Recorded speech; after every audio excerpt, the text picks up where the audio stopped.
Ang ganda ng output ng ating notebook cover para sa ating Demon Slayer.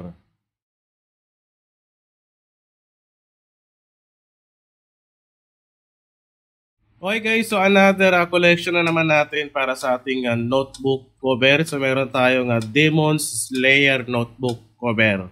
Okay, so same process. Ang gamit ko ay pigment ink. Meron tayong black, yellow, magenta at yung saya natin. Tapos yung printer ko ay L3210. So naka-bypass siya para makapag-print siya ng borderless. Ayan. So ang normal kasi print ng ating L3210 ay hindi siya naka-borderless. Okay, so kailangan na kung gusto mo mag-print ng borderless, i-bypass mo na lang gamit ka ng ibang driver niya. So mayroon yung tutorial dyan sa page natin kung paano mag-print or paano set ng borderless sa ating L3210. Okay? So ito yung ating dagdag collection natin.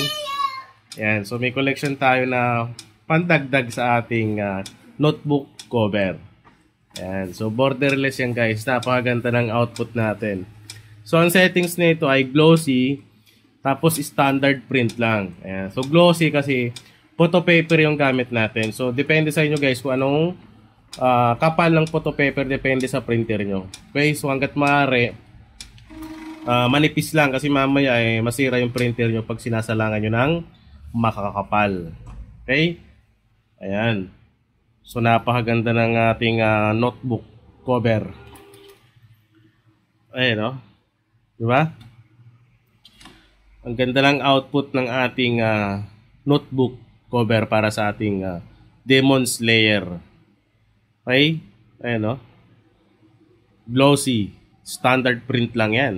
Paano pa kung high yan, diba? So buhay na buhay talaga. Okay guys, so pakita ko muna yung mock-up natin para sa Demon Slayer notebook cover natin. Okay? So meron tayo ditong 20 kasi 20 din naman yung design natin. So 20 din yung mock-up cover na ginawa ko. Okay? So ito yung mga design na pwede mong ipakita sa customer mo. Ayan. So pwede ka rin mag-print ng sample para sa physical talaga na product na printed na.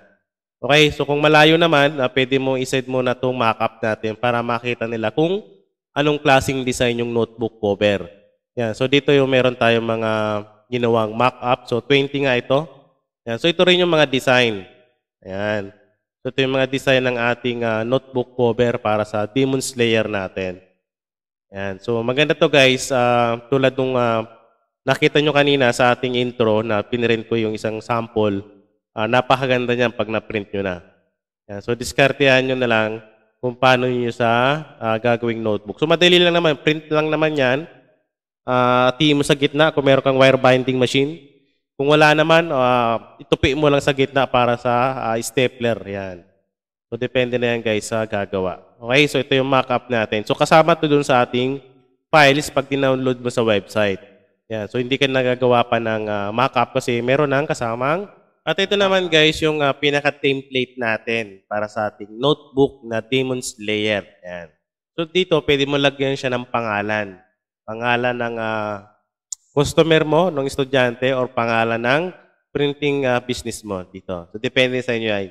Sa akin kasi hindi ko na siya nilagyan kasi nga pwede naman itong pang high school kumbaga. Di ba yung karamihan kasi ng notebook ay wala ng pangalan dito sa ating front cover. Ayan. So, depende. Kung gusto mo lagyan, okay lang naman kasi template naman yan. Na-edit yan kahit free account yung gamit mo. Sa akin nga, ang gamit ko ay free account lang sa Canva.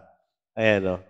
So, pwedeng-pwede yan. Free account or pro account, mata-download mo yan at may edit mo yan. Ayan. Edit and download, ganun lang din naman yan.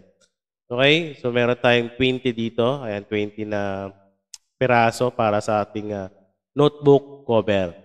Ayan. So, depende na sa inyo guys kung lalagyan nyo ng name.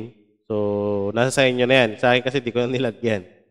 Okay? Ayan. So, download nyo na lang sa website natin. So, posted na yan sa website natin. I-download nyo yan kasama yung template, yung PNG na ready to print, at yung mock-up natin guys. Kompleto na yan.